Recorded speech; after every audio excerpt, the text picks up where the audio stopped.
Hey, everybody out there. Hope y'all are doing good today. I don't know if you can hear it or not, but it's cooled down a little bit here. It's raining outside. It's wonderful. Maybe even hear that thunder right there, man. Go. I'm loving it. So, out here in shop, been building baits, and I'm gonna give you a September tip on how to catch these bass when they get so tough in the month of September for guys like us that want to fish shallow, that we're just looking for some bites. So many times in September, you may get an early morning bite and catch 2 or 3 fish, and then the rest of the day is just, ugh.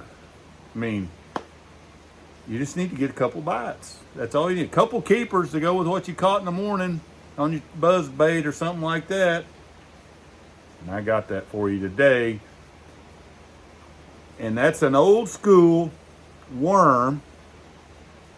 It's got to have something special with a white tail.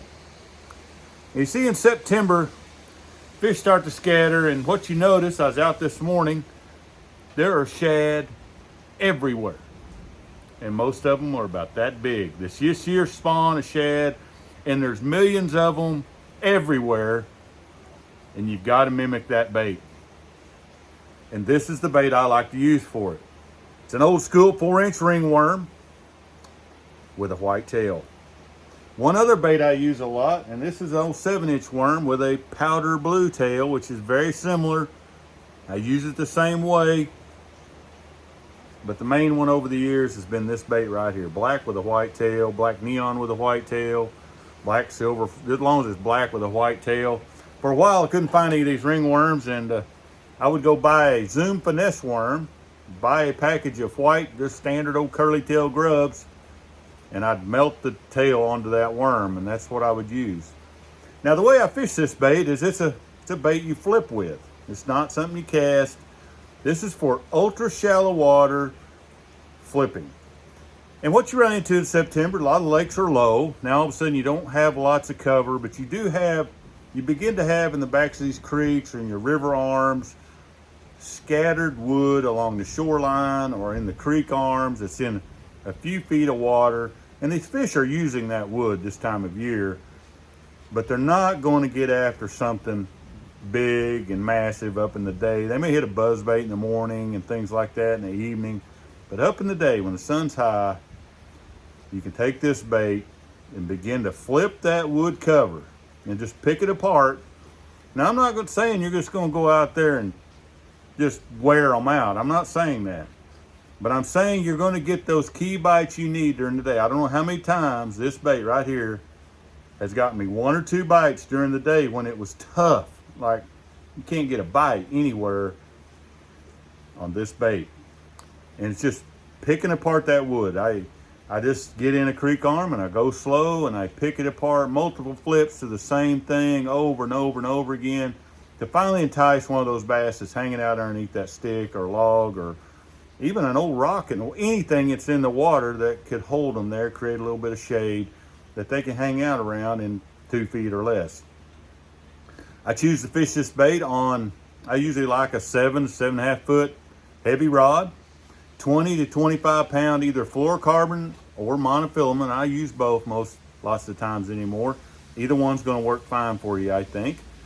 But I Texas rig it with a 3/16 or 1/4 ounce, just plain old slip sinker, a 3/0 round bend hook, just a basic rig like that right there. It will catch them. I just can't tell you how many bass that saved the day for me over the years.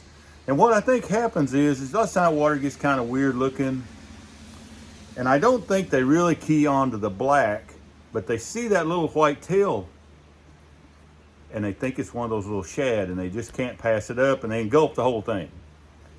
And I think that's the biggest key is the little curly tail is not invasive. It's not like a big brush hog or a creature bait.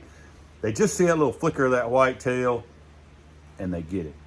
Looks like one of them little shad that's falling. It's a subtle bait. It's a great river bait, like flipping weeds as well, like Arkansas River. You guys out around the Ohio River, that's where this bait really made a name for itself, was them kind of waters. But I use it on all these upland reservoirs. Anywhere I go this fall time and I'm needing to beat out some fish, this will catch them. Same way with this old powder blue. If you can get some old grape with a powder blue, ringworms, I've got those as well. Or just a standard like this, just a standard old worm. Powder blue tail, it does the same thing. This is an excellent bait as well. Caught mini bass on this one in the fall time. Just flipping this around. So, take that. You know, the old white tail's kind of one of like, oh, that's something my granddaddy used to throw. That ain't, I mean, who, whatever, you know. There's something to it, folks. It still works, and it still makes a difference at times. So, go get busy and dig out them things wherever you've got them hidden at. Put them on. You're going to need them this month. Hope that helps you some. We'll catch y'all next time.